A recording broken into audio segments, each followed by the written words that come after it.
I'm Dr. George Banziger. I'm a resident of Marietta, which is located in Washington County, Ohio. I have many questions about Class II injection wells, which I think have not been adequately addressed by the Ohio Department of Natural Resources, Oil and Gas Resource Management. In 2019, Washington County had the second highest figure of injection well activity in the state at 8.1 million barrels of brine waste, 68% of which was from out-of-state sources. Our county has the highest number of wells in the state. In 2011, there were 1.9 million barrels of brine waste injected in our county. Washington County is one of 22 counties in the officially designated Appalachian region, where the vast majority of injection wells is located. This leads to my first question. If there are deleterious effects of injection wells in this region, wouldn't this constitute a disproportionate impact and involve an issue of environmental justice? I am aware that injection wells have cement casings and annulus controls, and that they are customarily drilled to a depth of approximately 3,000 feet, while aquifers from which drinking water is obtained normally are drilled at 200 to 300 feet. This means that if properly done, injection wells should not pose any risk to aquifers or surface water. The key word in this conclusion is properly. Spills, leaks, discharges, and other potentially harmful events are not uncommon at injection well sites. On November 9th, 2020, I contacted Adam Schroeder of ODNR, and under the public record request practice, I asked for reports on the Class II injection wells in Washington County and posed some procedural and technical questions. In a timely response, Mr. Schroeder answered my questions and provided me with 23 violation reports, 26 compliance reports, and 1,155 inspection reports. I reviewed all these reports. On November 15th, I sent Mr. Schroeder some follow-up questions about the compliance and violation reports. He responded to some of these questions, but not all. On November 29th, I sent these same questions to Ms. Mary Mertz, Director of ODNR, who sent them directly to Mr. Schroeder without responding to their substance. These questions had to do with specific reports on injection wells in the county, where spills or related violations are reported, what action was taken, and whether follow-up was made. And Mr. Schroeder a list of over 25 questions from inspection reports, which I grouped into the following categories. Redbird number 4 injection well, also known as number 24, where numerous problems were cited. Spills and leaks, conditions of wells at inspection, issues related to the recently approved barge offload facility in Marietta, owned by Deep Rock Disposal, ownership of wells, and roads and transport to wells. I have not yet received a response to any of these questions, several of which relate to spills and leaks at dikes and other places, which may have flowed into aquifers, streams, and rivers. On February 5th, 2021, I sent another message to Mr. Schroeder asking him to please respond to the questions I posed on December 9th regarding inspection reports, and to respond to some immediate questions I had about a reported spill on January 20th, 2021 at Deep Rock injection well facility near Marietta. One of my questions about the spill was whether there's any evidence that brine waste from the spill entered streams in the Ohio River. At this date, I have not received any response to these questions. Neither have there been any public hearings on inspection wells in this county. Regarding spills at these wells, what follow-up and enforcement actions ODNR has taken, and how such spills can be reduced or eliminated in the future. I've written to State Senator Frank Hoagland, who represents Washington County, about my questions. His office contacted ODNR, which responded in a message merely identifying their standard procedures. I also contacted State Representative Don Jones, who represents the part of Washington County where I reside, and have received no response.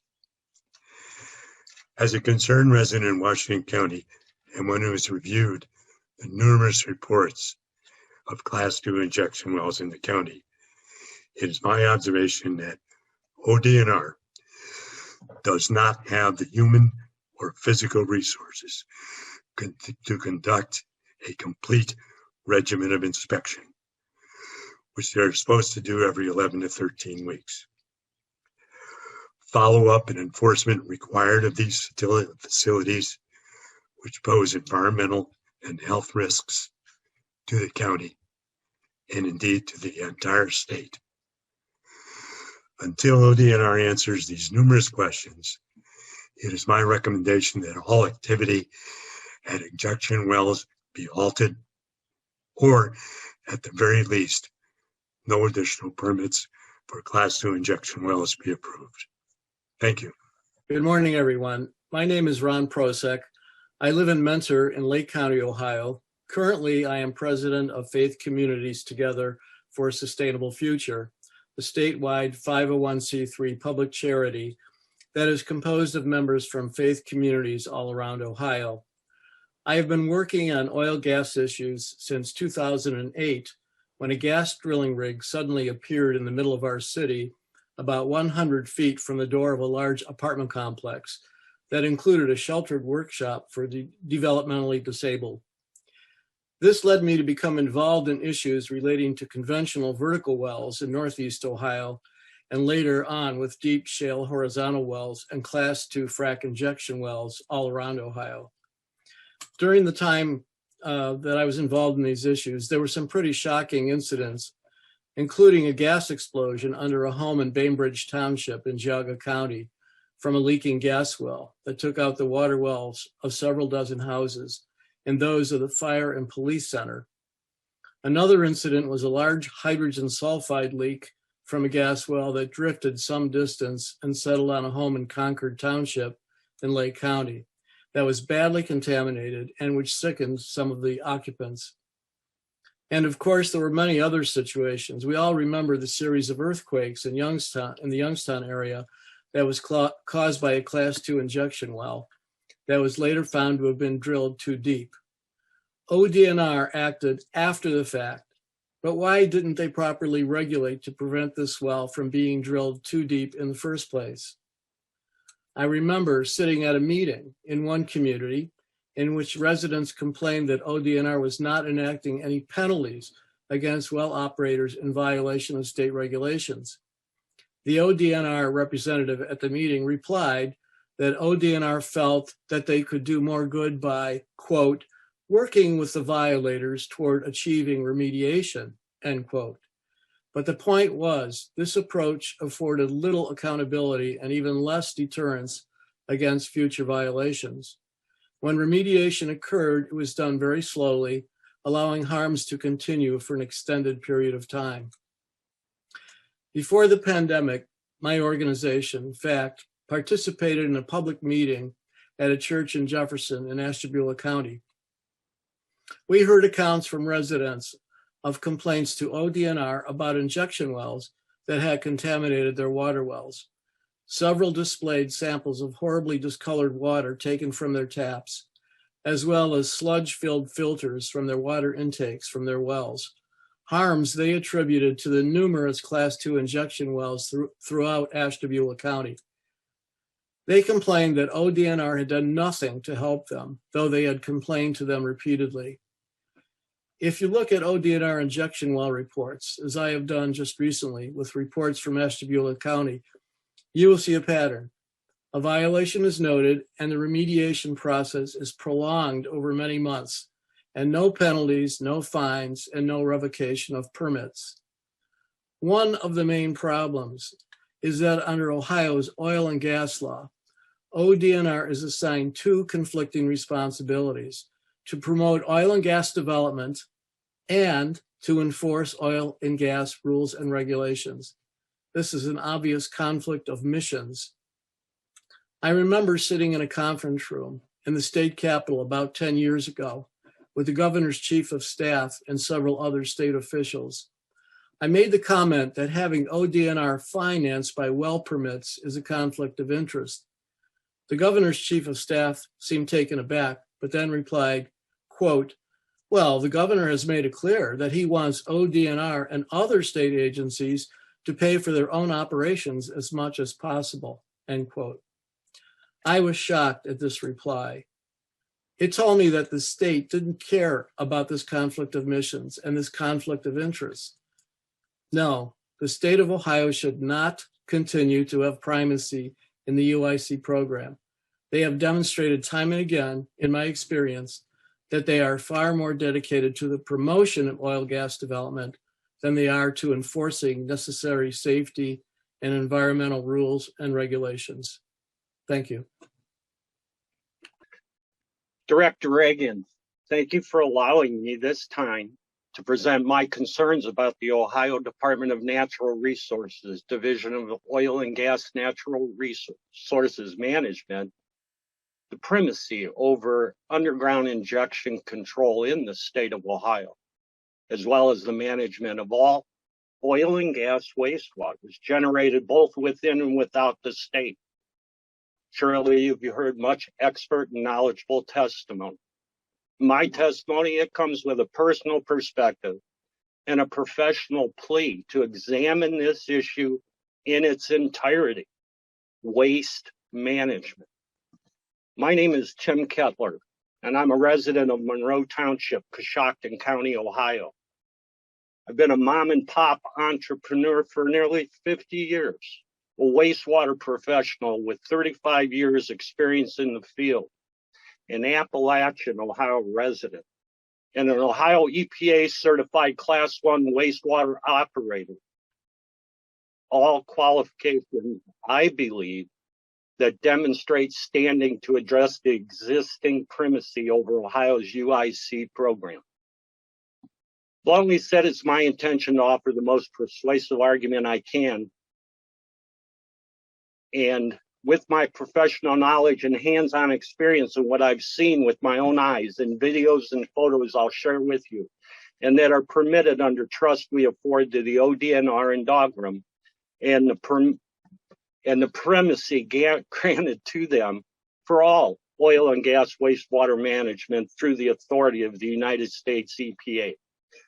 My professional background, my entrepreneurial aspirations as a lifelong small business person, and our shared mission to protect the environment tells me what I do see is not in the best interests of Ohioans.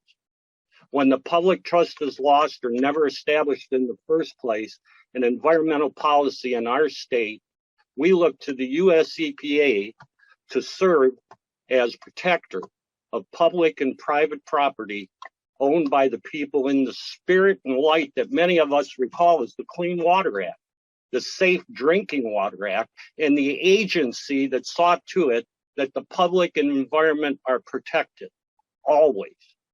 My professional interaction with the Ohio Environmental Protection Agency is generally through the Division of Drinking and Groundwater and the Division of Surface Water.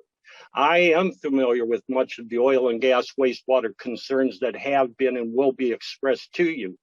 Although I'm no expert on injection wells, while injection wells become surface discharge problems, such as this, then you have my attention and the offer of help from my experience and the shared mission of a small company and the U.S. EPA to protect the waters of the state of Ohio.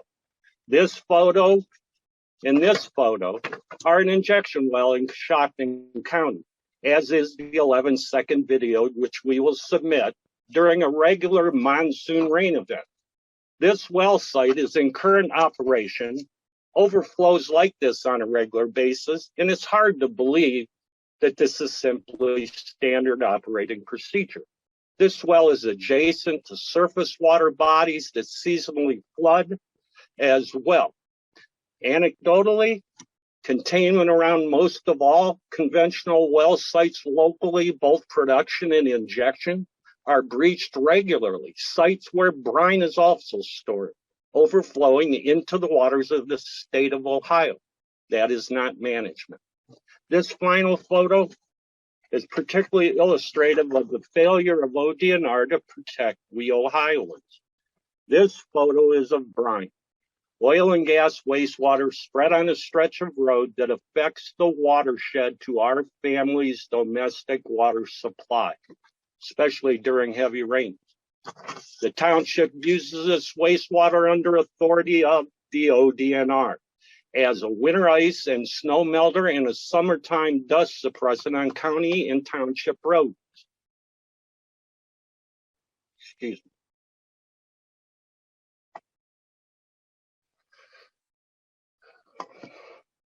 The township uses this wastewater under their authority. The section shown is not along my specific property frontage, but begins at a property line. It is within the watershed of our surface water supply. This road is built on exposed bedrock with faults and major fissures. Brine was spread here in front of an unoccupied property. Surely the alarm this raises, both personally and professionally, is understandable.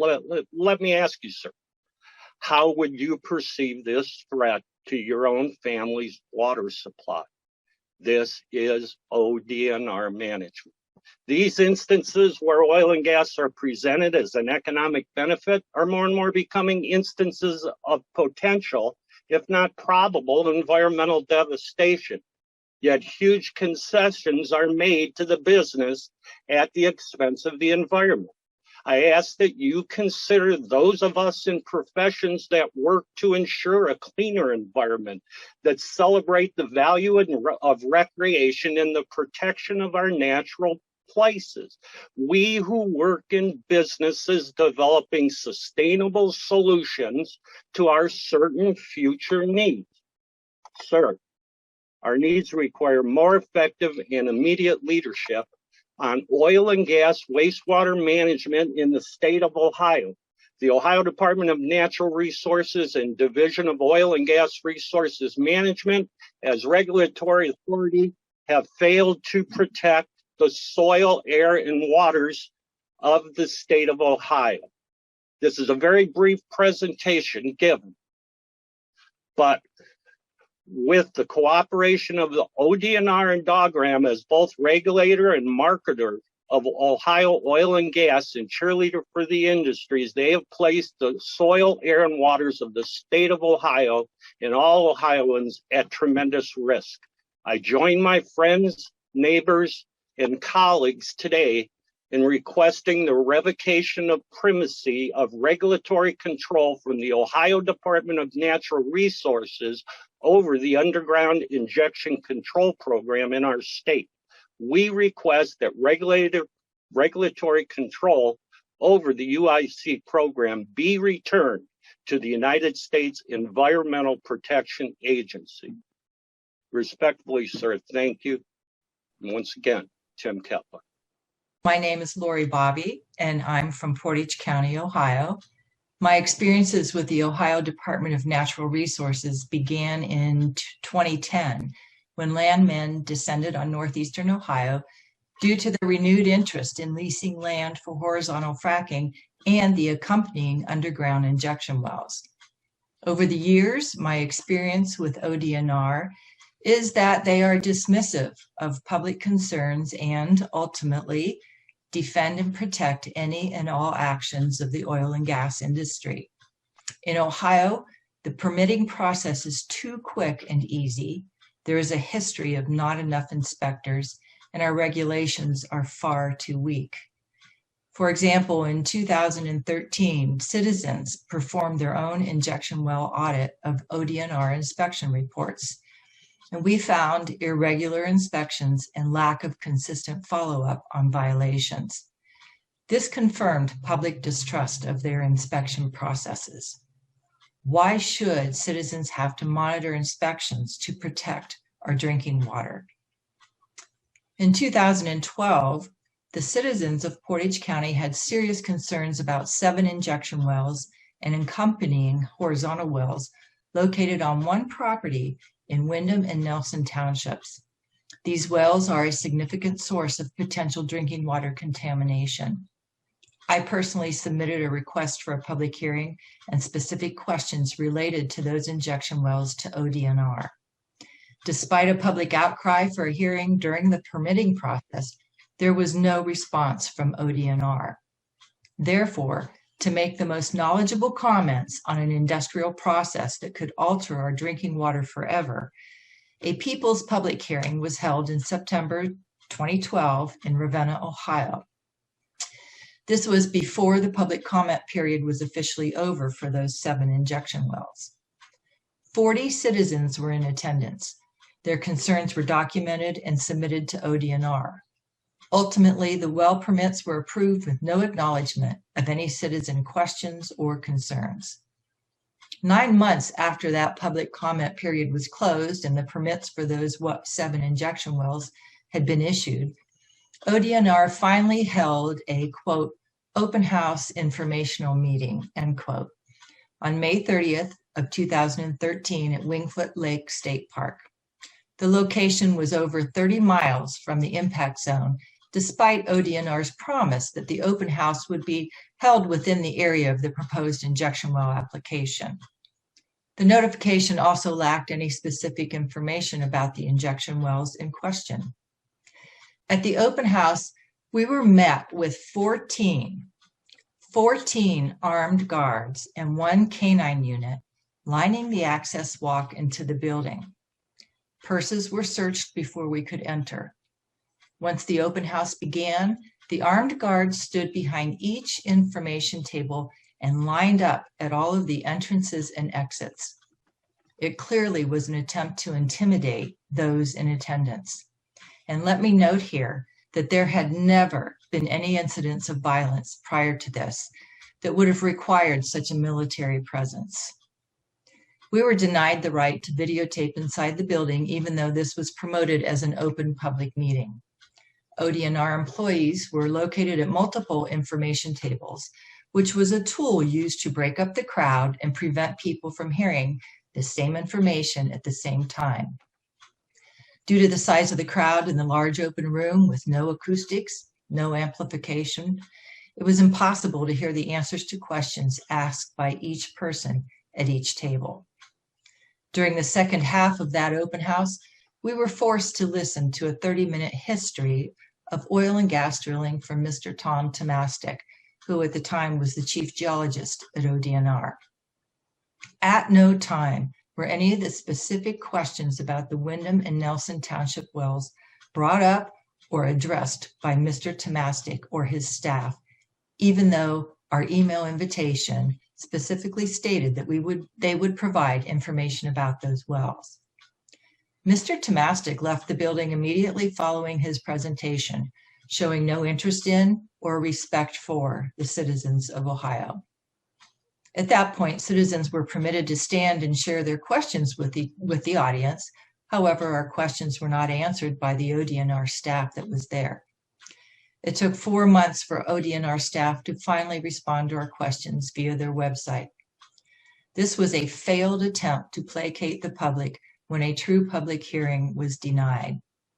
These are only 2 examples of the barriers to real protection of our drinking water here in Ohio. Ultimately, ODNR's allegiance is to their funders, the oil and gas industry. This must change to truly protect the drinking water and public health in Ohio. Thank you. Susie Beiersdorfer, and I have lived in Youngstown, Ohio, Mahoney County, for 27 years. I'm a teacher, a geologist, and I was a mudlogger in the oil and gas fields of California in the 1980s.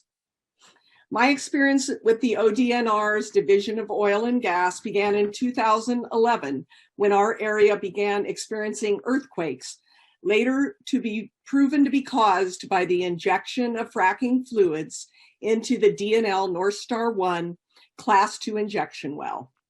It was found that the operators had been injecting above the pressure limit permitted by the ODNR. We came to learn that the ODNR was not prepared for the fracking boom, unresponsive to citizen concerns and requests, biased towards industry, and delinquent in its duties of permitting, regulating, and monitoring through regular on-site inspections. We also learned that Ohio was given primacy by the US EPA for the UIC program for Class 2 wells in 1983. I began with the 2011 Youngstown earthquakes. The first felt earthquake was in March 2011, and over the next 7 months, more felt earthquakes, as well as hundreds of non-felt earthquakes, occurred. For many months, the ODNR brushed off citizens' concerns and denied any connection between these earthquakes and injection activity. With several scientists among our local group, we knew that the well could not be implicated as the source of the earthquakes without further scientific data, though the timing and location certainly made the North Star 1 suspect. In November of 2011, Columbia University set up seismometers and found that North Star 1 was indeed the source of the earthquakes. After confirmation in another earthquake on Christmas Eve of magnitude 2.7, the well was shut down by governor's orders on December 30th. On December 31st, an earthquake of 3.9 magnitude occurred and was felt from Canada to Kentucky. The New Year's Eve quake caused some damage to structures and numerous cracks in walls, concrete, and foundations all over the region. On January 11th, 2012, a public meeting with over 800 participants, national media, was hosted by Youngstown officials and officials from the ODNR. While angry residents wanted answers about the cause of the earthquakes, earthquake damage and insurance, and what was going to be done to stop the earthquakes, the ODNR presented a totally irrelevant PowerPoint presentation on the history of oil and gas in Ohio, while trying to assure the audience that everything was under control and there was no need to worry. The crowd vehemently disagreed. This is just one of many ODNR dog and pony shows that I have attended. There was an ODNR preliminary report on the seismic events from the North Star 1 released in March 2012, but to my knowledge, a final report was never released. Shortly after, the ODNR proposed new rules regarding injection wells, which included mandatory seismic monitoring. There was also a rule that, quote, requires the installation of an electronic data recording system for purposes of tracking all fluids brought by a brine transporter for injection. Unfortunately, this rule has never been implemented, for if it had been, it may have prevented the owner of the North Star 1 well from illegally dumping about 250,000 gallons of toxic radioactive fracking waste into the Mahoning River between September 2012 and January 2013. The dumping was discovered in February of 2013, and while the company's spokesman denied any involvement and promoted the safety practices of the company, a Tuesday, February 13th Vindicator article described the company practices and that investigations in 2012 revealed that DNL has a history of at least 120 violations at 32 injection and extraction wells across Ohio. Back to the seismic concerns, my late husband, Dr. Ray Beiersdorfer, geology professor at YSU, compiled a table of human-induced earthquakes in Ohio. that were within the parameters to be reported, but never were reported by the ODNR website. He also showed that though they claimed to address limitations to locations for new injection wells, there were numerous inconsistencies and inaccuracies. In September of 2015, after repeated back and forth emails, Steve Irwin, Public Information Officer of ODNR, said, and I quote, "As you may know, the recent US EPA Region 5 report on Ohio's Class 2 injection well program praised the division as a leader in terms of addressing seismic potential during the review of permit applications and well operations." Now, also included in the North Star 1 rules was that it needed to be plugged within 60 days after it was shut down. Well, it was shut down on December 30th, 2011.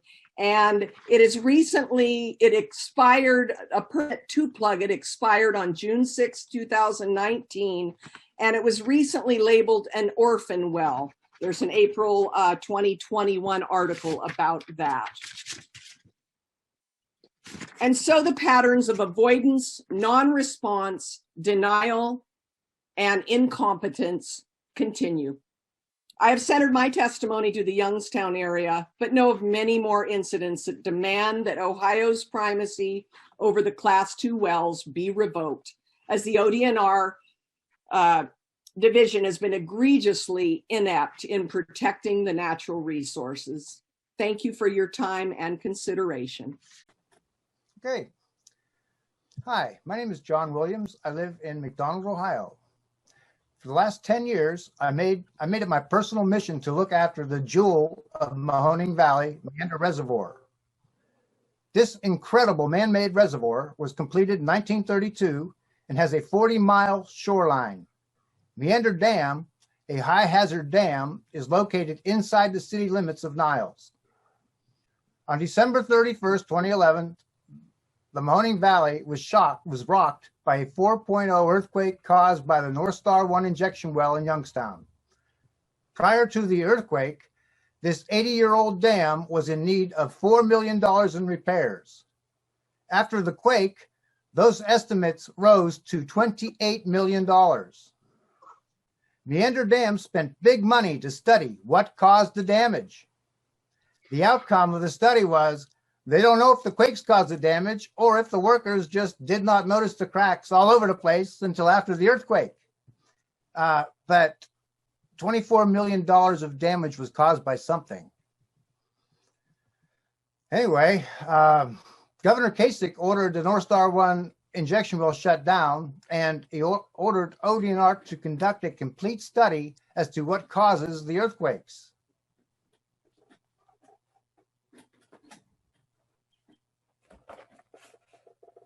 This is that study. Oh boy. Okay. The study is now on screen, was dated March of 2012. The late Dr. Ray Beiersdorfer, geology professor at Youngstown State University, told me that this is good science. I was happy to hear that ODNR was capable of good science. On page 17 of this report, ODNR concludes that induced seismic activity is not easy to do. It requires 4 conditions to be met. And these are those conditions. I am very concerned that all 4 of these conditions are present at the North Star Collins saltwater injection well in Coatesville. Condition number 1. There's 1. A fault must already exist within the crystalline basement rock. Okay. 2 facts. North Star 1 is now on a known fault. Okay. And the other fact is most faults in Ohio trend northwest to southeast. And this map actually came from the ODNR website. It shows the trending of the fault lines. Number 2, The fault must be in a near failure state of stress. Okay, Rick Simmers, Chief of Oil and Gas at ODNR, testified at a public hearing that seismic events from induced seismicity tend to increase in magnitude as injection continues. North Star 1 may be in a pre-stressed state of 4.0 already. So what is next? Here's condition number 3. So far, we've met both of the first of the two. Number 3, an injection well must be drilled deep enough and near enough to the fault to have a path of communication to the fault. According to USGS, seismicity can be induced at distances of 10 miles or more away from the injection point and at significantly greater depths than the injection well. The North Star Collins saltwater injection well in Coatesville is only 7.35 miles southwest of North Star 1. That's 7.35 miles south of North Star 1. We've met question number 3. Let's take a look at question number 4.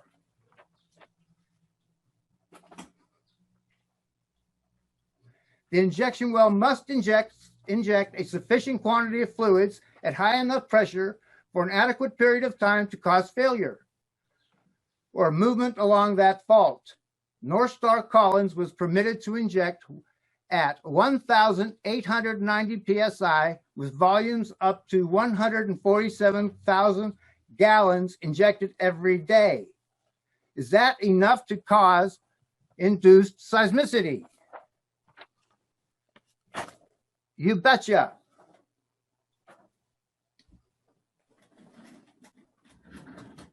Can Meander Dam, in its damaged condition, handle another 4.0? If it can't, 11 billion gallons of water, 70 feet high, will crash down on the south side of Niles, killing thousands, and wash most of it down the Mahoning River, flooding Girard, Youngstown, Struthers, and Lowellville. And 330,000 people will lose their water supply. If this is a situation that the U.S. EPA does not wish to inherit, I urge the U.S. EPA to check out this situation of conditions in which ODNR ignores their own science. You're welcome. And for more information, you can get everything on that website.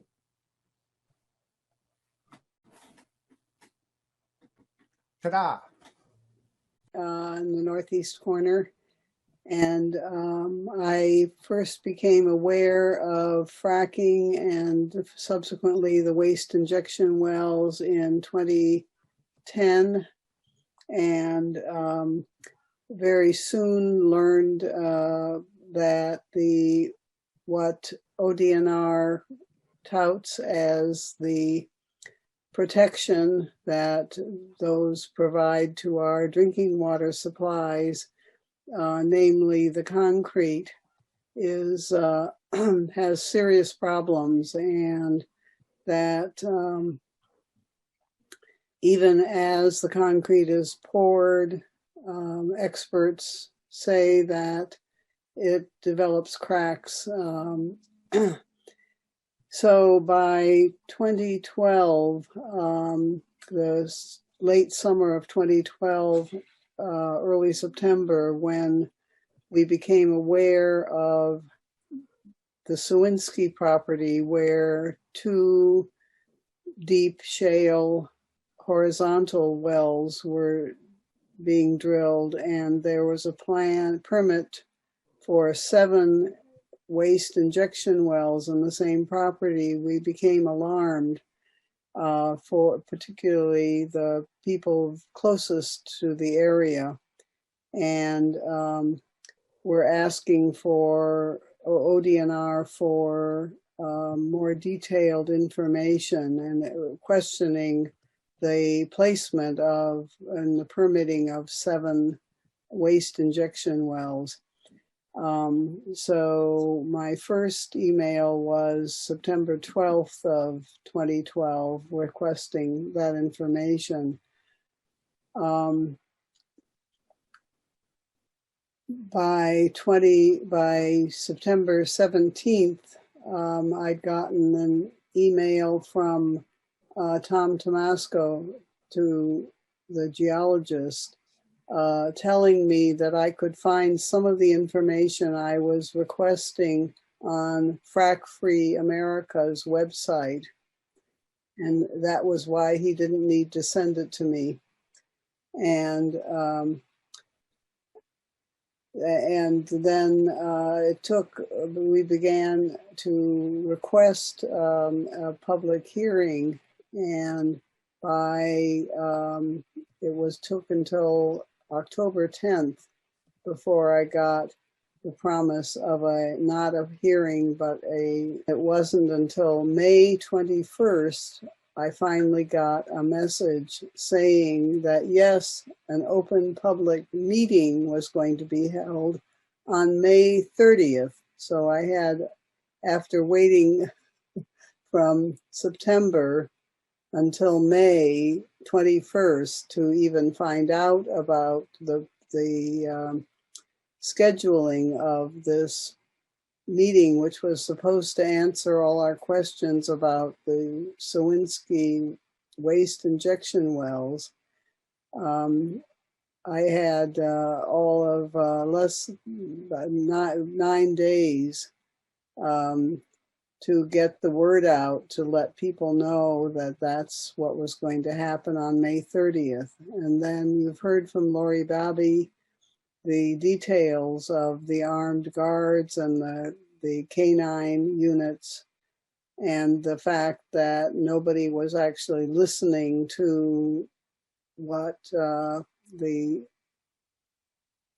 citizens had to say about their concerns, and that our questions weren't answered in any kind of public manner. That's been typical of my experience with ODNR. Thank you.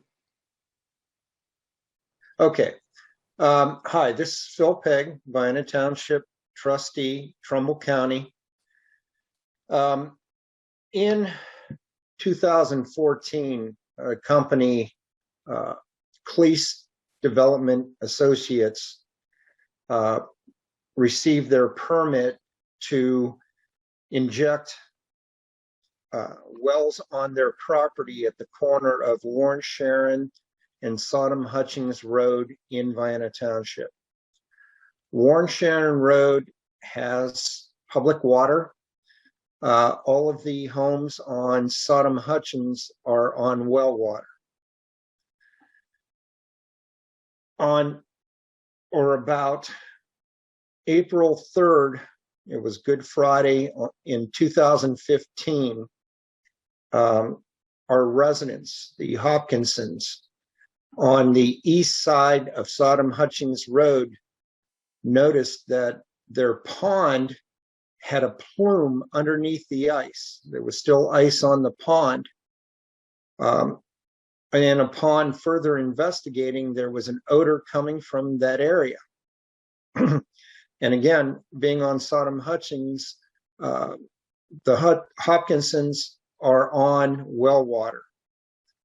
And their well is less than 150 feet from that pond. So they were quite concerned, made some phone calls. But other things they noticed in the days previous to this was Cleese Development Associates, and I'll call them KDA from this point, were working on the property just north and just east of them, which they owned. They couldn't understand why there was a backhoe back there and several dump trucks. And they just couldn't understand what was happening. So they made some phone calls. The state came out and immediately determined that there had been a leak at the KDA injection site. This site was built and approved under direction from the ODNR. Things that should have occurred was ODNR should have been assured that they had put all of the drainage in place properly, that there should have been a liner underneath the facility. These things were later found to never have happened. What occurred was on the pad where the trucks were unloading, there was a leak in that system. Now, where that corner is, and it's approximately 60 to 70 acres, it was a farm. The fields there were tiled to get the water out so they could be farmed. Well, the brine and the oil and the other chemicals found one of those tiles, ended up dumping into a creek on the west side of Sodom Hutchings Road, went through the pipe to the east side of Sodom Hutchings Road into a wetlands, and then from there into the pond that the Hutchins owned, and continued further down that creek a short distance where, when it was finally discovered, that's where it was stopped. Things that concerned us: number one, there was no liner underneath that pad, which KDA claimed was there. No one was found negligence for that. The negligence party, we believe, is ODNR for not confirming that there was a liner underneath that pad. The lines for the drainage were never removed, and the line from the pad into the facility was never inspected by ODNR. Shortly thereafter, ODNR and KDA, and they hired outside contractors to clean up the mess. ODNR and KDA never informed the local government officials or even the local residents that the leak had occurred. Even though as soon as the truck showed up, we showed up, but no one would tell us what was going on. And there was a distinct stench of petroleum and other chemicals at that site if you were downwind of it. One of the first things that I did was I purchased the Hopkinsons water so that they would have water for their 4 children, and they had something to drink. It took us some time to get ODNR to take samples of those families that were on well water in that area, and to get it to Columbus to have tests done to see if the well water was even safe to drink. In the meantime, they were forced to use that water to wash their clothes, to bathe, and everything else that they needed it for. ODNR failed poorly, very, very poorly. They failed. In the pond adjacent to the Hutchinsons, there was a fish die-off. There were turtles that died, birds that died, muskrats floating on the water. ODNR sent their Division of Wildlife to the site to investigate the death of the wildlife. The local wildlife warden came out, took photos. We've got a nice file of all the animals that were killed, photos of the oily substance in the wetlands and the other areas. And when the local warden finished, he and the director at KDA, I was told, went to lunch. After all, the director of KDA and the game warden's wife are cousins. So evidently they don't have ethics the way public officials do at ODNR. KDA, no one at KDA has been fined.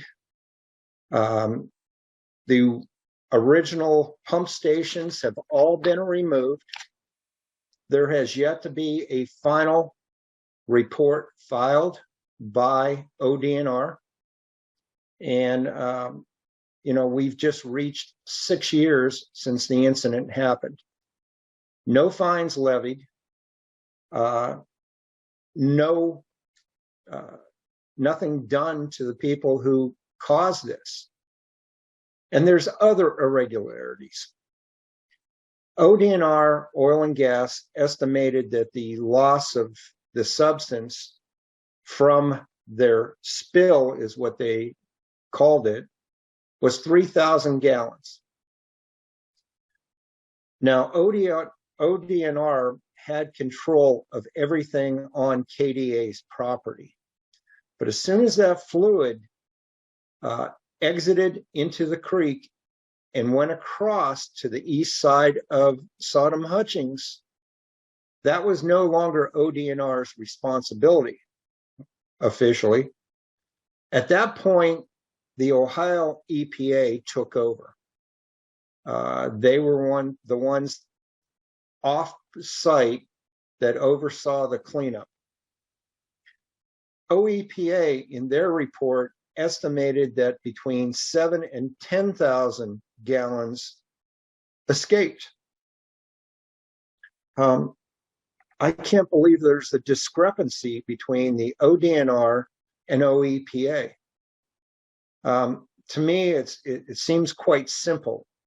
A truck comes into the facility, dumps its load, it's separated, understand that. Oil is taken out. The rest of the fluid's allowed to let all the sediment settle. But there should be records of all of that. How much was dumped into the system? How much oil came out? How much fluid remains? That should all add up. I mean, it's simple math. How long was that site leaking fluids into the creek and destroying a wetlands? And no one did the math to notice that there was missing materials? This not only is critical of KDA, but it's extremely critical of ODNR that they can't do simple math in Columbus. It's just very, very frustrating for the local people, local government, to have no control over this. Yes, tests were done on those local wells at the beginning, and then a second test was done. But again, we're 6 years later. When was the last time a test was done on those wells to see if they're safe? Are the people drinking contaminated water from the aquifer? And since the plant, the pumping plant and settling plant, has all been removed, Vienna still retains 4 shallow wells that are unplugged and 1 deep well, and none of them have been plugged. And we go back to North Star over in Mahoning County. Since the company went bankrupt, we've got open holes sitting in the ground. There is supposed to be a fund to fix all of that. KDA is still in existence. Since the incident in 2015, a new well, deep well, has been drilled on State Route 193 adjacent to the Youngstown-Warren Airport, which is also home of the 910th Air Wing, Air Force Reserves. This well is less than 200 yards from the end of the runway. Again, ODNR oversaw the building of the site. This time they did confirm that there was a liner underneath the facilities.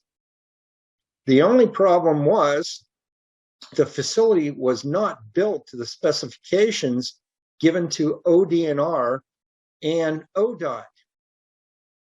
We now have the problem that vehicles, the trucks leaving the facility, they must cross because the turning angle is too long to get onto State Route 193 to proceed south. We have pursued this to have them correct this before someone is killed. And the State Attorney General's office has been informed, as well as ODOT. And again, to date, nothing has been done. This is another KDA facility. We are just extremely frustrated by how everything has been handled by the state of Ohio and their lack of any information coming to local government so that we can look out for our citizens. So I would like to thank you and express our concerns that the ODNR Oil and Gas Division is failing in their job. Thank you. Julie's the real expert, and I've just been sort of around in the Columbus Community Bill of Rights group. We're most focused now on the injection wells up in Morrow County that have been just very old production wells typically back in the 80s, the 70s, the 80s. They turned 13 or 14 of these things into injection wells, and they're all, we've got them on our website, pictures of them, and some of them just look like they're falling down. And we understand that if they look like that on the surface, then the pipes going down to wherever they're supposed to go are probably half existent or non-existent in some of them. I know they do the pressure checks on them, and there's been many failed inspections over the years with a lot of these wells because they can't hold their pressure, or like the operator that runs most of these things, he overpressurizes some of them and they stop them, and so they just go back and forth with all these violations and orders to stop for a while. Then they supposedly fix it and they keep going with all these old pieces of junk they use for wells. That's kind of what we're dealing with Columbus Community Bill of Rights. We want to get a monitoring going with the city of Columbus. We've actually had Julie with us. Thank God we have Julie. But we visited the city water, Columbus Utilities Water Department. We had a meeting with them about 3 years ago. We're going to try and get another meeting. We've tried to meet with all the city council members. And Shannon Harden, who's now the president of Columbus City Council, was supportive with us last year that we wanted to get a baseline water monitoring going for the Columbus watershed, for going into the Hoover and Alum Creek reservoirs, our main sources, I believe, for water in the city and many of the suburbs. And so we're trying to get that going. But in the time that I have, Julie can give a lot of details of specific stuff, but I'm hoping I could show a couple of pictures of what we're talking about. We've done a lot of injection well tours over the last few years. Okay, if I share. See this, can everybody see the picture of the truck by the well tank there? I just want to make sure. Okay. This is the power well. This is on our Columbus Community Bill of Rights website. I put a lot of these wells up, and this first picture was in 2015, one of our injection well tours. We were taking pictures, and this truck actually drove up. He started injecting into the well, and when he saw us there, he tried to intimidate us. He took his camera and he was taking pictures of the license plates of our cars, and wondered what we were doing there. Then we came back 2 years later. This is the same well. They had upgraded it, and we were wondering if maybe they had done that because we had been there and brought some attention to it. But they put this big berm there and a new tank and so forth. But before that, this well had been around for a long time back. I think it was 1990, if I remember. This well had a stoppage order because they couldn't hold their pressure. Somehow they fixed it and they were up and running again. But these are the types of things that that we've been dealing with looking at the tours. And we took Shannon Hardin, we took a couple of the city council members up on our tours. We actually got an Ohio legislator up there. And I just wanted to show one more picture of brother, if I could find it. Sorry, okay, this was a Morrow County Sentinel reporter took a picture of this. This was actually a spill from a tank from the major operator in Morrow County. And this was in a stream, and I think it was the Big Walnut or the Little Walnut stream. And it was off his property. And I don't know how many days it took to clean it up, but this is what happens when a tank leaks. And I can't get these pictures to perform the way I want them to. Sorry. I just wanted to kind of show one of the examples that we had in Morrow County of a real big leak with these problems we have with the operators and so forth. That nobody does anything about it, really. You hear about it in the paper once and then nothing happens. And I just one more thing I wanted to show. Let's see if I can get it here off our website.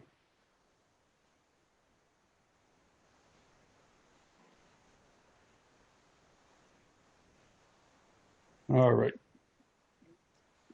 This is what we've seen in Morrow County. This is all in our watershed for Columbus Public Water. This is on our main injection well page. This is a Olympic-sized swimming pool right here. It holds 660,000 gallons of water. Okay, if you take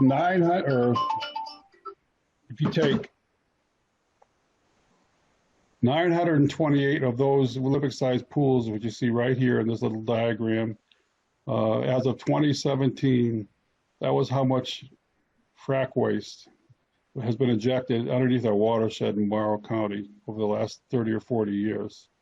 And that comes out to over 500 million gallons of radioactive frack waste that's been disposed of underneath our watershed. And I'm not even going to talk about, we know we've had 2 truck spills and several spills in Morrow County. And this is all within our source water protection area for Columbus Water. And Julie can speak to that better than I can. But I think that's really about all that I had to say. I'm just trying to shorten it up so Julie can talk more, and I don't want to take too much time. But we don't see that the Ohio Department of Natural Resources or the regulatory environment in Ohio is really doing anything to resolve this situation in any manner. They just basically keep regulations that the State House has so that they can continue to do this and continue just dumping this frack waste they don't know what to do with, and put it wherever they can. Nothing's ever done any differently than that.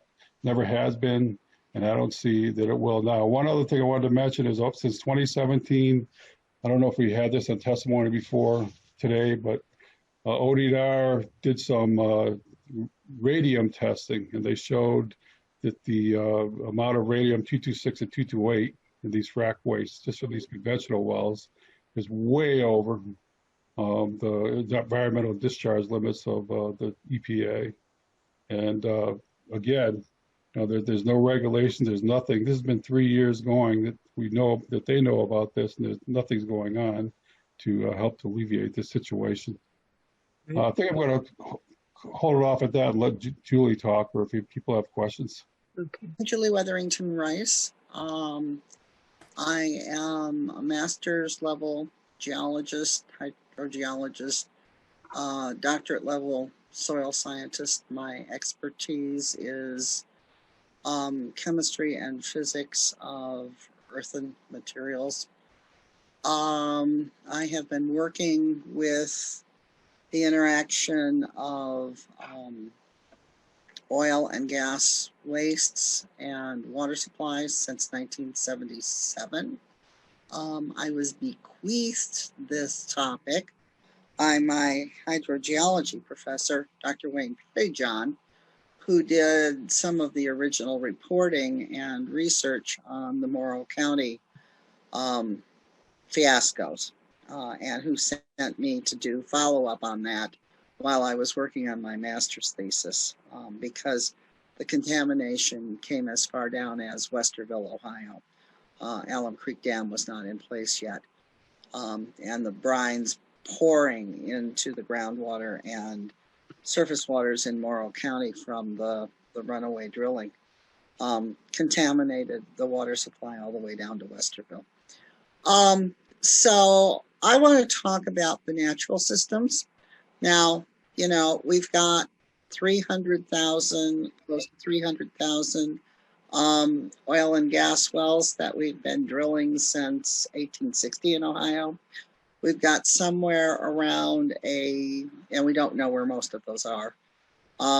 We have somewhere around 1 million drinking water wells. We have probably half of eastern Ohio hollowed out with underground coal mining. Lots of places for things to escape to and move into. But before all that happened, we have natural systems that affect Ohio, that affect all the earth, that really made the whole idea of injection wells not work anyway. We have in Ohio a Precambrian rift valley. This is like the Rift Valley in Africa, where a plate decides to split, and it splits in 3 ways, and one way fails, and the other 2 ways go. And the way that failed comes up through the New Madrid Fault from Missouri, which had the worst earthquakes ever measured in North America, up through Maysville, Kentucky, up through Cincinnati, on up to Grand Lake St. Mary's, where it splits and goes to Fort Wayne, and then goes on up to Lake Erie. And if you look at where the 3 functioning Class 1 injection wells are in the state of Ohio, they line up on that Rift Valley. They're AK Steel in Middletown. They're the Lima BP, which is now called something else, and the Victory site. The little town of Anna, Ohio, has had more earthquakes than any place else in the state of Ohio, going back as far as anybody has any records. But Ohio is underlain with faults and fractures, especially high angle ones, all over the place. And that's because Ohio has gone up and down and up and down and up and down and up and down for eons. And every time the rocks move, because they're not rubber, they're brittle, they break. And all of those break zones become areas where fluids can cause earthquakes. And that's what we are seeing. The reason that the Class 1 wells work is because they're draining into this rift zone. No one has any idea where they're going. And of course, nobody's monitoring. Nobody looks. It's like it goes down this deep, dark hole. It's like it goes into a black hole and pops up in a parallel universe. But it doesn't. It goes down and it moves. And we don't know where it moves until something is lubricated enough to make it move. When we have a natural earthquake, you have the big quake because it's stress building, it releases, and then each additional quake is less and less and less. When they're man-made quakes, they reverse. They're small and they get bigger and bigger and bigger. We had a Class 1 injection well established in Ashtabula County, and ODNR, Division of Geological Survey, told them not to put it there, told US EPA do not permit it because you're on top of a major fault. But of course, nobody listens to the geologists of Ohio, never. And so, of course, they put them in, and in a few years, it started quaking. And as far as I know, that site continued to quake for another 10 or 15 years after that injection well was shut down. So we've had experiences with class 1 wells quaking. So when we started to have the experience with the class 2 wells, it wasn't like it was a big surprise. Everybody was expecting this to happen. So we've got the wonderful documentation that Dr. Ray pulled together, and thank you, Susie, for sending me that database. He has had documentation of over 1,000 quakes for the few short years that he was working on that data. We still have ongoing data being derived from the Lamont Doherty lab from U.S. Geological Survey and from the Miami of Ohio University. No one is collecting that, but they could update it. We were over 1,000. With Ray's data, that ended in 2017. How many more? Well, we keep hearing about earthquakes, so we know there are more. We have the situation of the earthquakes down in Washington County. And where were those injection wells? Well, they were right down the road from the Burning Springs anticline. Now, why was it called the Burning Springs anticline? It was called the Burning Springs anticline because gas came to the surface and you could light it on fire. So who was so brilliant to think that that area would be secure enough to put an injection well? An anticline is an arched facility and it is fractured. Anybody with any basic geology at all should have known that that was not a good idea to put in a saltwater injection well. But under the years, especially the Tom Tomastic was in charge, if you wanted an injection well, you could get it, and you could get it in 3 months. If you wanted one from US EPA, you could get it, but it might take you 3 years. But, oh, we could put injection wells so fast. And that's what happened. So Ohio is just rift with fault systems. It's rift with fractures. It's rift with all kinds of places that if you inject, you're going to get movement. We've got a well that Teresa talks to me about in, I believe it's Athens County, that's down in Ohio Shale. And Ohio Shale is the formation, the bottom of it is the Marcellus, which is so tight that you have to fracture this stuff to get anything out of it. But there's a saltwater injection well down there that literally is working on gravity drain. That's impossible, but it's happening.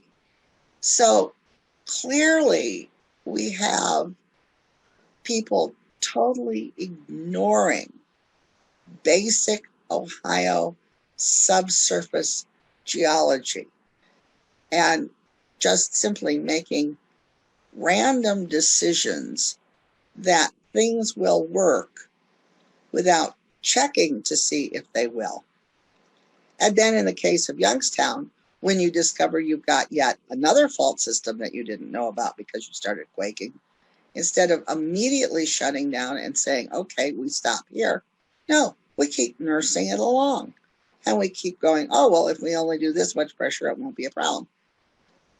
This stuff is going somewhere. It has to, because full is full. And if you keep pouring into full, you will move. And where you will move, since you're not monitoring and you're not checking, no one knows, but it's going. So we have no idea where we are harming the environment. Is it bubbling up under the Ohio River? Possibly. Is it bubbling up through the old oil and gas wells that are underneath all of the reservoirs up there? Yeah, that's real possible. I mean, the possibilities are infinitesimal. But if you don't look, you don't find it.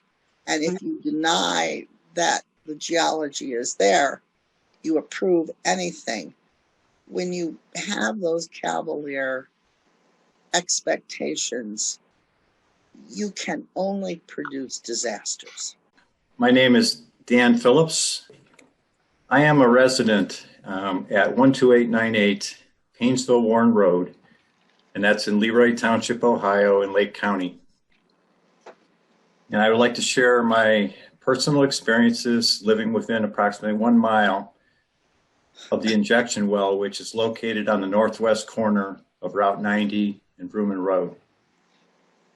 This is a Class 2 injection well. Since the time of the injection well was permitted 13 years ago, over 15 million gallons of toxic fluid of unknown chemical property have been injected into the ground, which now has migrated to an unknown distance and to an unknown extended area under Leroy Township and also our surrounding communities, since it's on the northern side of Leroy Township. And those would be Perry Township and Painesville Township. And this injection well is located less than 1,000 feet from the wild and scenic Grand River, riparian corridor, which is one of the few in all of Ohio. And it is a region of Northeast Ohio that is considered susceptible to earthquakes. In fact, Leroy Township experienced a 5.0 magnitude earthquake in January of 1986. The injection well is located in close proximity to Leroy Township residents on Vrooman Road. Residents in Leroy Township do not have city water and rely on groundwater to support essential health activities such as drinking, washing, and bathing. The majority of the water wells in Vrooman Road in the vicinity of the injection well are no longer healthy to use. And many residents now have water trucked to their homes. The water quality in a resident water well on an adjacent property several hundred feet from the injection well changed to the point the resident could no longer use it. I visited with this resident who showed me his contaminated, unusable water. He explained how the water well had gone bad. Once the water quality in the aquifer is compromised, there's no way to clean it up. The resident passed away in 2017 after a long battle with cancer at the age of 62. A large number of the residents on Vrooman Road within a half mile of the injection well have died or moved away in the past 5 to 10 years. The ODNR permitting process for the injection well in Leroy Township was rapidly conducted without ample time for residents to provide meaningful input and request a public hearing. The 15-day comment period is not adequate, and the majority of Leroy Township residents were unaware that the public notice existed. ODNR only provides the opportunity to review the permit application and not the permit itself. Residents in proximity to the proposed injection well were not contacted. No baseline of water well quality was taken, and no assessment of later impacts on water quality were required. No air quality or noise assessments or environmental impact studies were conducted or required. Lake County has only one air monitor in the city of Painesville, that is not sufficient to monitor for the volatile air emissions from the injection well. Assessment descriptions in the ODNR permit are minimal and do not address the health or environmental impacts on local residents. When the well was permitted in 2008, there was no pre-site review conducted, since ODNR classified the injection well as not in an urban area.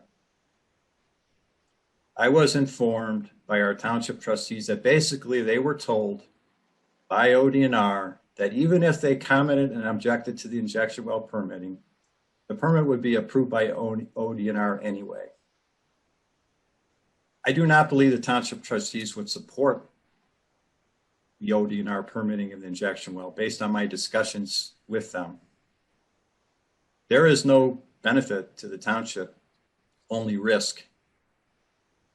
This injection well is not recommended in the 2018 Leroy Township Comprehensive Plan, nor was it in the earlier version of the plan, and is not an industrial or commercial use that fits into the local Leroy Township zoning laws. In the comprehensive plan, there are 268 responses by residents to a question on what type of businesses, commercial uses would you like to see in Leroy Township? And not one of the responses wanted an injection well. In a later comment section in the comprehensive plan, residents commented on their opposition to injection wells in Leroy Township. I have discussed this with many residents in Leroy and found them very much opposed to the injection well. The Leroy Township trustees have battled violations of local zoning laws with the injection well owner, or illegal signage is one example, in front of this injection well property for many years. I personally voiced my concerns about the injection well to our township trustees and to ODNR. I met with the ODNR inspector and requested a walkthrough of the site, the injection well site, with him. After the ODNR inspector reviewed my request, he informed me that the ODNR inspectors were having difficulties with the owner operator of the injection well and were trying to address several violations, and therefore a walkthrough would not be possible. I also contacted ODNR to discuss earthquake risks and was told that no seismic monitors were available, and if there was to be a concern with earthquakes, it would reveal itself within the first year of operation. ODNR informed me there was no requirement for continuous monitoring on the older injection wells. I contacted a USGS expert who indicated seismic monitors would provide a good proactive early detection of low seismic activity. Earthquakes induced by an injection well would have long-term serious ramifications to Leroy Township residents, as well as surrounding areas around Leroy Township. The minimal seismic analysis during the ODNR permitting process is not commensurate with the significant risk of increased seismic activity from the injection well. Recently, the property which contains the injection well was purchased by the Western Reserve Land Conservancy. This property contains 4 or 5 other injection wells adjacent to 4 or 5 vertical wells, I'm sorry, not injection wells, vertical wells, adjacent to the injection well, which are also under ODNR permit with the same owner operator as the injection well. There are numerous violations on the vertical wells, which ODNR has not resolved with the owner operator for many years. The Western Reserve Land Conservancy is trying to get ownership of these permits from that owner operator with the goal to find funding to cap the vertical wells. The Western Reserve Land Conservancy informed me they have completed an independent environmental assessment, and due to the poor tore up condition of the injection well property, it is not in their best interest to keep the property. The Western Reserve Land Conservancy has segregated the injection wells commercial property into an LLC and will likely in the future put this up for sale.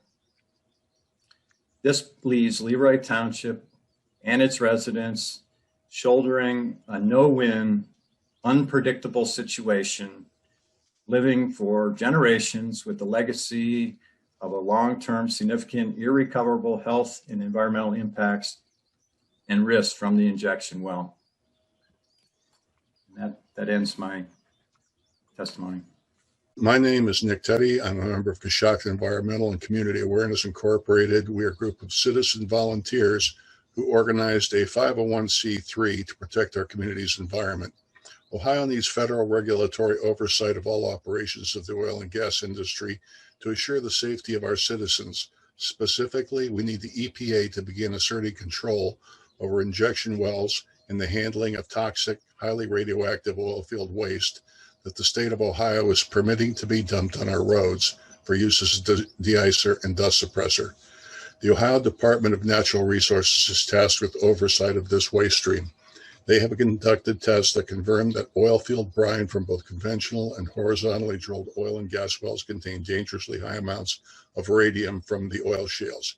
Yet their websites promotes this radioactive waste to unsuspecting truckers as a harmless saline liquid that could be handled and spread, quote, with minimal risk to groundwater contamination. ODNR makes no mention of their own test results, which can be seen in Appendix 1.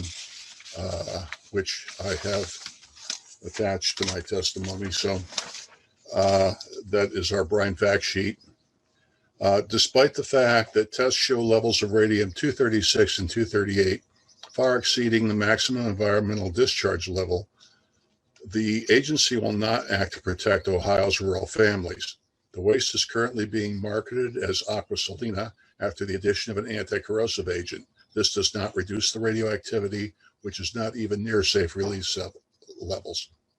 The state legislature has deregulated the disposal of this waste and is allowing it to be spread in our neighborhoods without inspections for radioactive contamination, with inadequate monitoring of aqua salina's radiation levels, and with limited accountability. The ODNR is ineffective and fatally compromised agency that has been suborned into compliance with the interests of the industry it should be monitoring and regulating. It has little interest in protecting the people of Ohio from the threats of pollution flowing into our state from the oil and gas operations on the Marcellus Shale. Ohio has become the processing, disposal, and storage center for billions of gallons of toxic radioactive liquid and solid waste. Tons of volatile organic compounds and methane gas generated by fracking operations are leaking into our air. Now, in my own county, ODNR's handling of the Buckeye brine injection wells.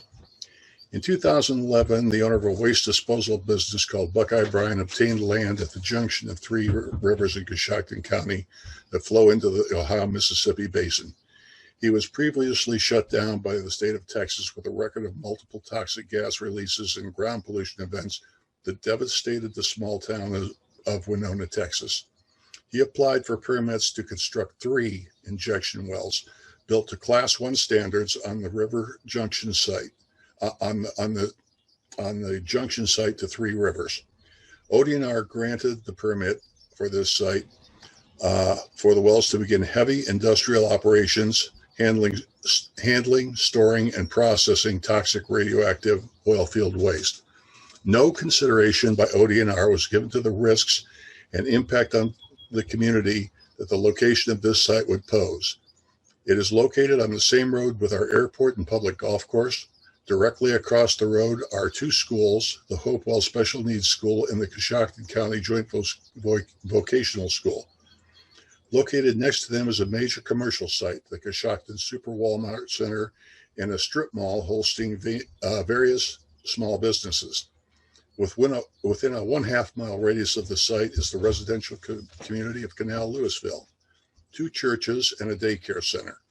The water well field for the city of Coshocton is also located at the junction of these rivers, along with Lake Park, a recreational area that provides the people of Coshocton with swimming, picnicking, an outdoor concert pavilion, a baseball field, a soccer field for our young people, and a soccer field for our young people.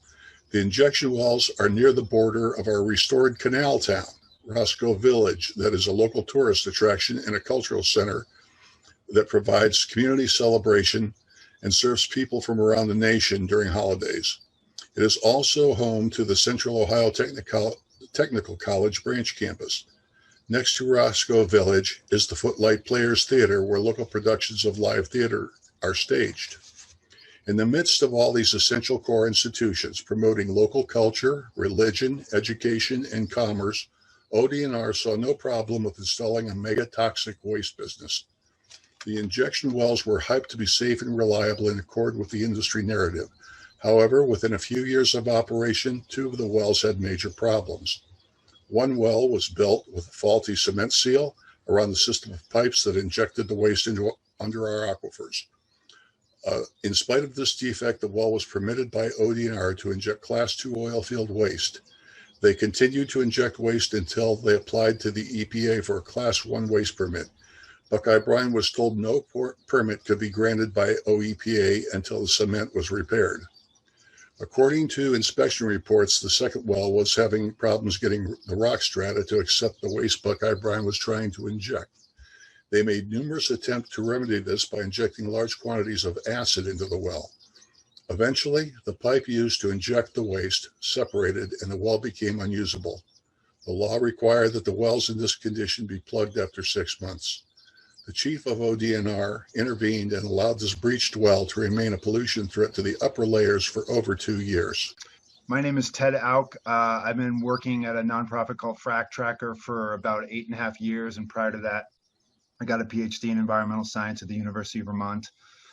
When I started working at Frac Tracker, I knew dangerously little about the whole thing. And I spent a lot of my first couple of years just learning and trying to listen and better understand where I could tackle this issue and try to help the people that are on this line and others better understand it and hold the industry to account. And it became really clear to me really quickly by way of Teresa and others and Roxanne and others, Heather Cantino and the like, that waste is the key when it comes to discussing fracking in Ohio. It also became really clear pretty quickly thereafter that waste is the Achilles heel of this industry, of the oil and gas industry writ large. And then quickly thereafter, I realized that when Pennsylvania and West Virginia decided they weren't going to go all in on Class 2 wells, somehow, some way, Ohio raised its hand and said, you know what, we'll do it. Don't worry about that. So we have taken all of the onus off of those 2 states to deal with this thing that is the fracking waste issue, because we are so kind of willing to do that. And that gets to the point of this whole thing, which is the whole issue around Department of Natural Resources primacy. And I thought, for a long time, like, they're just way too cozy. This is a regulator that's way too cozy. It received Class 2 well primacy at a different time, in a time when you couldn't possibly envision what it is the fracking boom would bring to Ohio, to Ohio.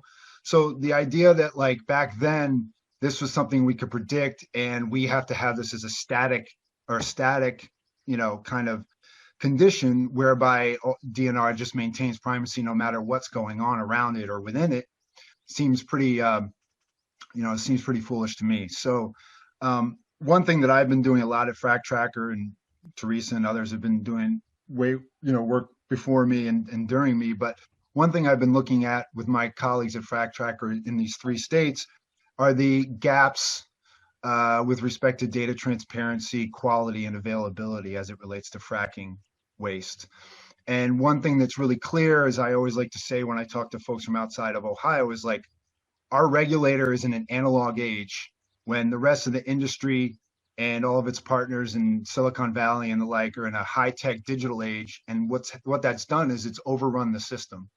So you have a regulator, it's overrun both in terms of volume of waste coming in the state, the number of wells, the lack of inspectors. Inspectors are not coupled to the amount of activity happening in the state. So you have this condition whereby back in 2011, 2012, you had a certain amount of waste coming into Ohio, being generated in Ohio, and you had a number of inspectors for that. But those inspectors, to my eye, have not kept pace with the amount of activity. So you have this ratio that's ballooned. The other thing that's ballooned is the amount of brine that's coming out of unconventional wells relative to conventional wells.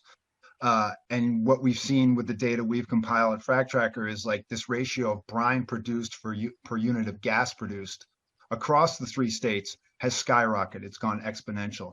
And that means going forward in the next 5, 10 years, you're going to have an increasing demand on the one state that has decided to go into the Class 2 well business whole hog in Ohio, you're going to have an increased demand on us. And then you have all these things that you all are aware of, which are these kind of new and novel, and I would say dangerous and dubious ways of disposing of waste and moving it around in the form of these barge offloading facilities and Austin Masters and you name it. But the point is if you throw all this in, you see a regulator in the Department of Natural Resources that is just, it's playing in the big kid's pool, and it's not a big kid. It's not acting like a big kid. It doesn't have the funds to be the big kid. It doesn't have the number of people to keep pace with the industry.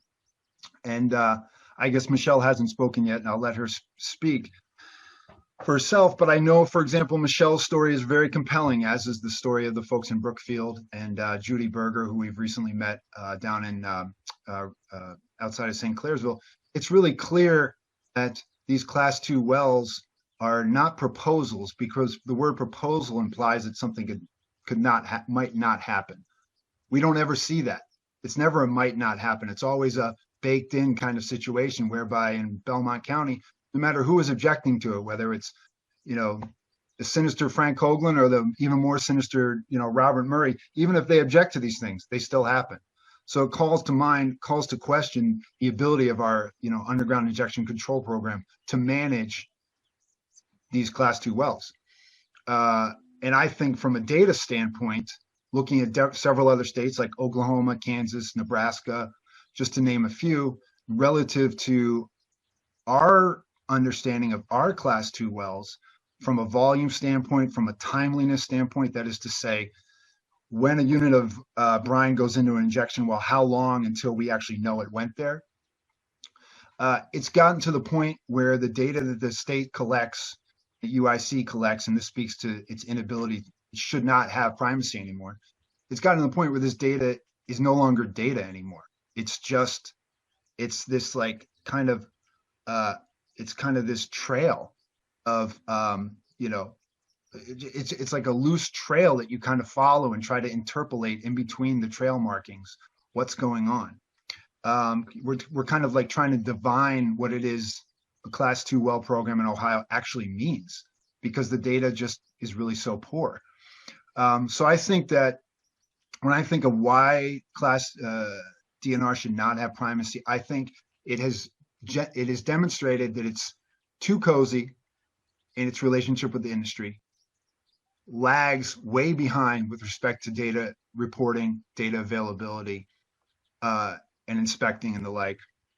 And then I also think that going forward, if the past is a prologue, we are going to have more and more demand on our injection wells on our waste disposal sites, because the industry is getting less efficient on the production side, which means that they're going to cut even more corners, and that's going to demand more injection wells, more dubious ways to dispose of waste. So now is the time to take that away from them, because we're coming up on this horizon where I see efficiencies dropping off a cliff in the fracking world, and that's going to put a huge pressure on us as a state and our UIC program, and they have not handled the pressure to this point. There's no reason to think they will in the future. So all of those things are kind of why I think we should this is a valuable exercise, because it's probably 5 years too late, but at the same time, no time better than the present. So I'm glad to see this being done, and I hope that my reasoning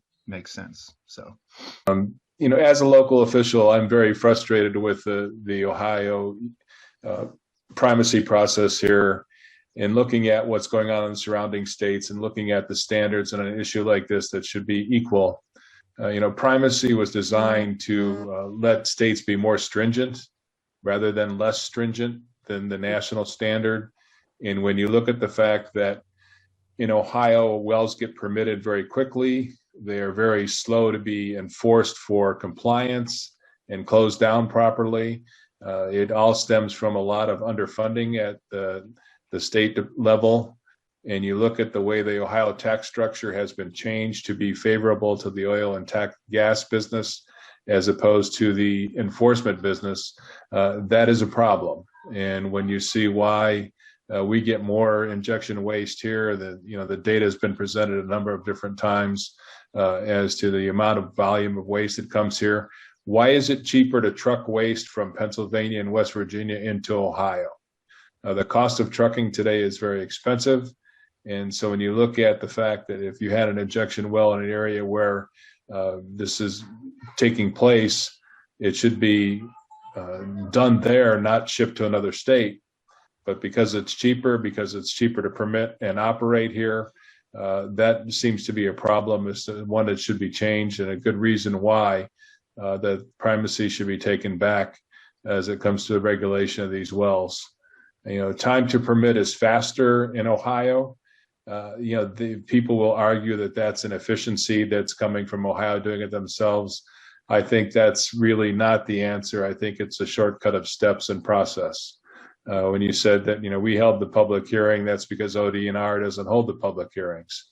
If the local people want to make complaints, they just fall on deaf ears. We tried to get the law changed in Ohio. The County Commissioners Association did, to require that these hearings be held when a local body of elected officials request it. And we couldn't even get that done. It was shut down by the oil and gas industry. So the process needs to get changed. It needs to be more sensitive to the local environment. When you look at the Ginsburg well in our county and what a tragedy that's been, and such a fiasco over the years, where it's been cited for violations, then been given so much time to comply, the compliance doesn't take place, it's still in violation. And so it goes on for years and years, and each time it rains, you get pollution that comes out. So it's a problem of doing the process correctly, quickly, and efficiently, and that isn't happening in Ohio because it's neglecting the environment at the expense of the people that are living there, and allowing for oil and gas businesses to take care of distributing their waste from other states into our state. One of the biggest things that you look at is the protection of our local resources, especially when it comes to water. And the injection wells, we really can't determine. It's going to be a long time before we can determine how far those injection wastes are traveling and moving along, if they're being contained in the actual places they're injected, or they're actually moving into our aquifers. And that's going to be a long time study that's going to have to take place. And the funding isn't there to do those sorts of things. So they're asking for other people to do it rather than ODNR regulating it and doing it the way they should be doing it. So when you look at all the factors combined, it really points to the fact that this should be taken back by the US EPA and not allow Ohio to do primacy in this case. So my name is Michelle Garman. I reside at 1111 Youngstown Kingsville Road, Vienna, Ohio. This is Trumbull County, a property which is contingent to the Youngstown Warren Regional Airport at 1143 Youngstown Kingsville Road. There is a company called Copper Ridge Disposal, LLC, and they are my next door neighbor. Copper Ridge exists exclusively to run the toxic waste injection well that I can reach out and touch from the northern property line of my home where myself and my son reside. My husband learned that Cleese Development Associates, KDA, was seeking a permit for a fracking waste injection well from the legal notice in the Warren Tribune Chronicle. At that point, I started learning what fracking and fracking waste injection wells were. I did not like what I learned.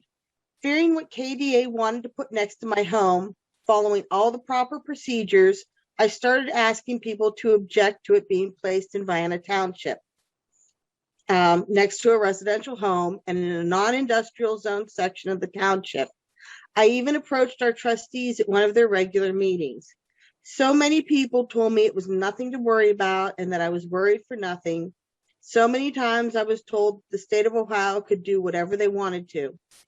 Then in April of 2015, I remember well because it was Easter, a KDA spill on Sodom Hutchings in Vienna Township, which is a different, I think they had like a few injection wells on the property.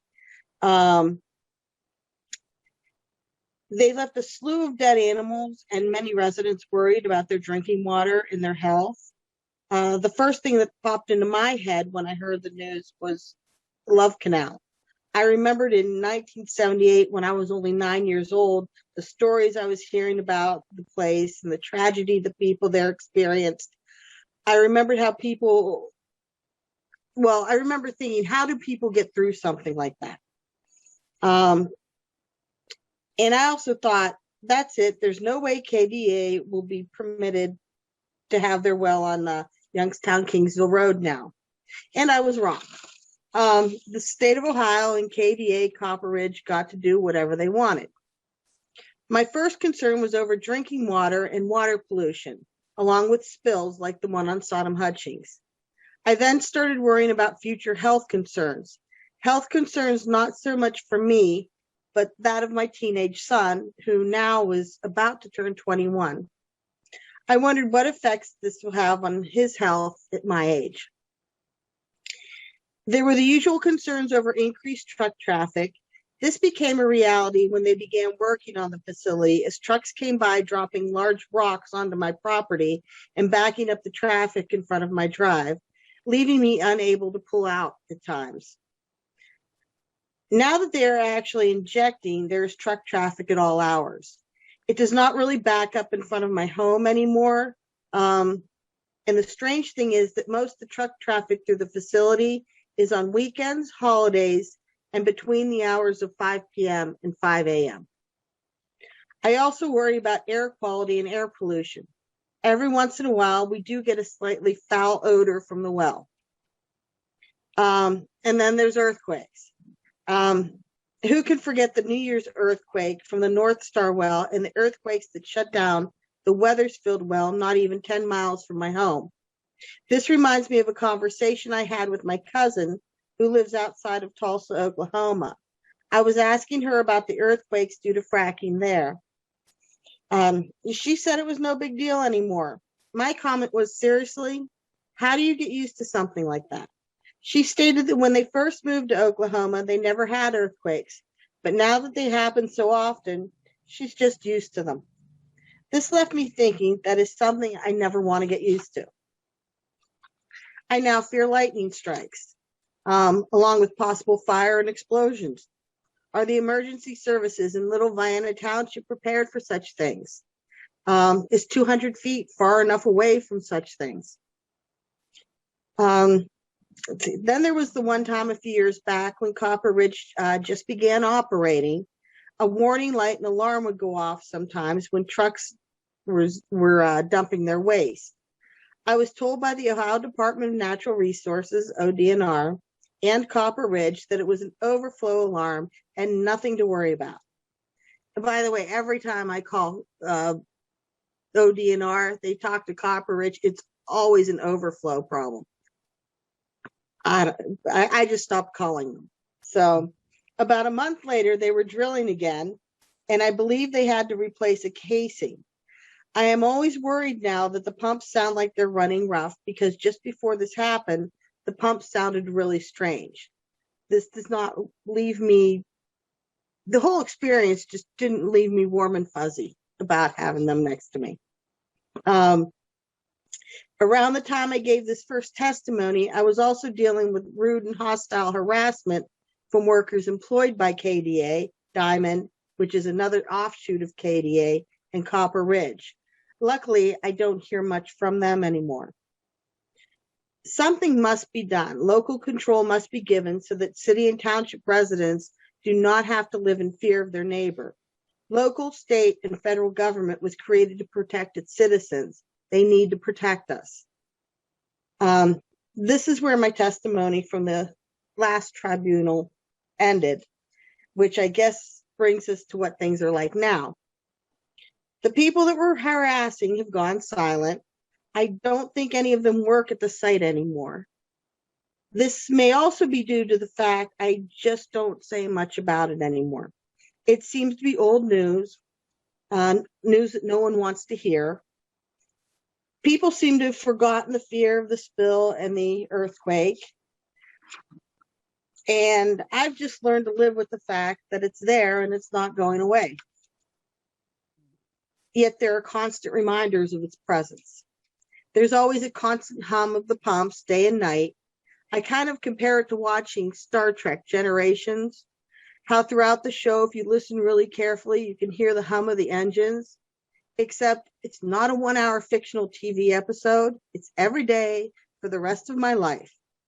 Also, about 2 or 3 a.m. every morning, it gets increasingly louder. And it stays this way for about an hour or two every night. There are no more alarms. There's a voice in my head that keeps me wondering if they just disconnected the alarm. Maybe I'm paranoid. If I am, it's because of the thing next to my home. Since the last tribunal, I have gone through a divorce. I'm not going to say that the toxic injection well was the direct cause of this, but it was a contributing factor. We had many disagreements about how to react to this injection well next to us. Not long after the tribunal, a piece of my heart was taken from me. My companion, protector, and furry sibling to my son passed away, our beloved German Shepherd, Billy. I often wonder if the water runoff into the field she used to run in was a factor in her death. She had a growth that had ruptured, and it was very sudden. She died in my arms in the parking lot of the veterinary clinic. And I wonder about this cause because this water runoff goes right into Squaw Creek. I still worry about air quality. There are no monitors alerting us to the substance that we're being released by this thing most days. I don't think much about it except for a couple of months back, there was an oily smell emanating from the facility, and it was so bad I couldn't stand to be outside. I even jumped through the 50 million hoops needed to contact ODNR. An inspector came out the next day, and of course, the smell was already gone. One of the few small joys in my day is sitting on the porch with my coffee. That day, I couldn't even bear to open my door due to the smell. This brings me to the truck traffic. It's constant 24/7, 365, up to 4 at a time. Many times as one is pulling out, another's pulling in, almost all from Pennsylvania. The sound of their whining and screeching brakes is especially pleasing around 2 a.m. And that's sarcasm. And I'd like to end this with this thought. 200 feet. When the GPS tells you to turn in 200 feet, you best be ready to turn. This is about 70 adult steps. Walking from here to there wouldn't even get my daily steps in. This is the length of about 3 of the large trucks that pull into the well site every day. It's about 10 car lengths, the length of an NHL hockey field. How would you feel with a ticking time bomb 200 feet away? That's how I feel every day. Hello, my name is Tom Ratine. My wife Ann and I live on Pickering Road in Belmont County, Ohio, near the small town of St. Clairsville. And preparations for this injection well began, over a year ago, clearing ground and things like this. So my intention is to give you a little bit of a rundown on our experience following the points that were given to me that I could follow, so I wouldn't just meander all over the place with my comments.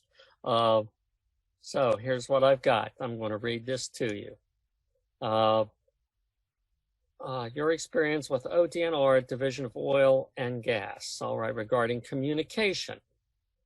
The ODNR inspector, Ryan Armstrong, does not communicate with us unless called upon to do so. When we have called him or other ODNR officials, our questions are often brushed aside. One official we spoke to in Columbus, a gentleman named Dave Ball, kept passing the buck, saying, regarding our questions, in quotes, "That is up to the higher-ups. That is up to the higher-ups." He said this repeatedly. We had asked about the sign required by the permit, the gate required by the permit, and the sound light barrier required by the permit. When asked whether the logs prepared by Omni prepared by Omni, the company that's doing this well, Omni Energy Group, LLC, regarding their drilling process, whether the logs could be trusted, our inspector, Ryan, really had no answer. There was no indication that anyone from ODNR would be checking them for accuracy. He said that his main interest with the site was the actual drilling of the hole and cementing of the casing. He said something to the effect that he would be here 24/7 during that process. He seemed to be washing his hands of any activities on the site other than the drilling itself. But now that the drilling is in progress, we have not seen that much of Ryan. All right, point number 2 were noted violations that were never followed up. There is no real fence around the site. Omni did put up an orange snowdrift fence where the site borders partially with ours and with Pickering Road. It is a pathetic effort which may technically be called a fence, but is not a serious barrier to anything or anyone. It was put up, we imagine, because when much of the property was excavated, a sort of high wall was created where Omni's property adjoins ours. A stranger wandering around in the dark could face serious injury if he fell over the wall. About 15 feet, I suppose, is the distance from the top to the bottom. We suspect that their lawyers suggested the fence. There is still no gate for the property off Pickering Road. There are now ingress-egress points onto US Route 40 from the site. These are very recent additions. Until recently, Omni was accessing the site from Pickering Road, which is the road we live on, and this was not authorized, or from a lot just east of Pickering Road. Omni had no permit to use this lot from US Route 40. Nevertheless, it was used by multiple trucks every day. Technically, this was a problem for ODOT, but they've showed no willingness to enforce their own rule. Trucks entering this lot would then have to cross Pickering Road to reach the well site. All right, point 3. Knowledge of violations, spills, leaks, explosions, cleanups. Well, no serious explosions that we're aware of, but I will say a spill of oil or diesel fuel on Pickering Road was reported to Ohio EPA, which supposedly reported it to ODNR. To our knowledge, no action was taken. After a week or so, the spill was washed away by rain and snow. Trucks have left muddy tracks as they cross Pickering Road, the same as they have exited from Pickering Road onto US Route 40 and from the eastern lot onto US Route 40. Even now, there are deficiencies in the permit, we are told. Omni has faced no repercussions. Omni's permit allows the use of earthen barriers for sound and light mitigation. This is completely insufficient as far as we're concerned. Come to our home and walk into our yard to experience this earthen barrier mitigation. Light shines into our bedroom at night.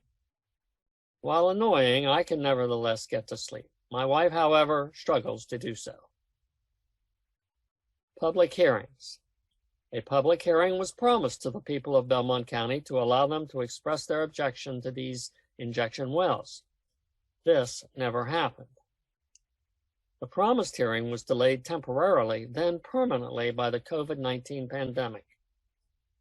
A public hearing was never held. A good excuse not to have to hear from us. After sitting on Omni's permit for several months, ODNR was directed by the Ohio Supreme Court to make a decision. Of course, they chose to grant the permit.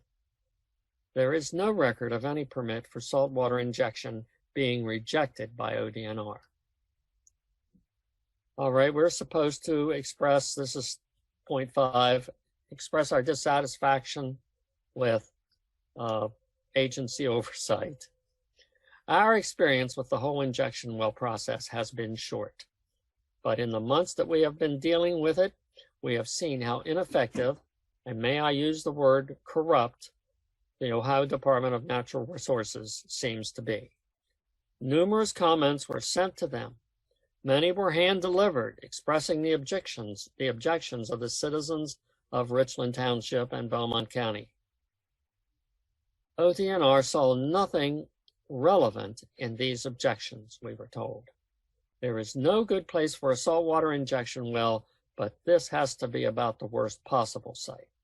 The intersection of a major interstate highway, I-70, with a major U.S. highway, U.S. Route 40, and a state highway, State Route 331, standing by the wells, it is possible to throw a stone and hit any and all of them. Throw a bit farther and you could hit any of 3 gas stations. Within a mile is Ohio University Eastern, a state prison, the Belmont Harrison Joint Vocational School, now called the Career Center, Belmont College, the Belmont County Health Department, and other county offices, the Friends Church and School, and the Belmont Hills Country Club. The salt water that will be injected into these wells has been shown to be toxic and even radioactive. From what I've heard, this information is not required to be shared with the drivers or other workers involved in this process. I find this hard to believe. I would think they would at least have to sign a release of some sort to be put on the job doing these things. These workers end up taking this stuff home to their families, and they're going to be dumping it in the ground less than 300 feet from where I live. It can be argued that the Ohio Department of Natural Resources is not really a regulatory agency whose purpose is to protect the citizens of Ohio. Instead, it seems to function as an arm of the oil and gas industry that it is supposed to regulate. It is a captive of the industry and does not serve the people of the state. I will finish by telling of the difficulties we face living next to an injection well site. The disruption to our daily lives as we attempt to document the goings-on at the site, the logging of events, the daily efforts to photograph what is happening over there in case someone might actually care. There is the noise of the diesel engines and the generators, the smell of the exhaust, which is totally unhealthy. There is the stress of living with these conditions. My wife wanders around the house many nights, looking out of our window to see what is happening. We worry about the quality of the air we breathe. We worry about the possible presence of radioactive substances on our road and in our air.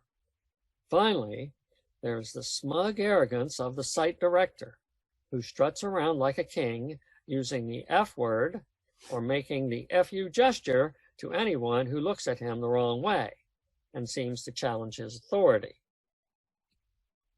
I'll finish again by saying that ODNR should not have primacy in regulating these wells.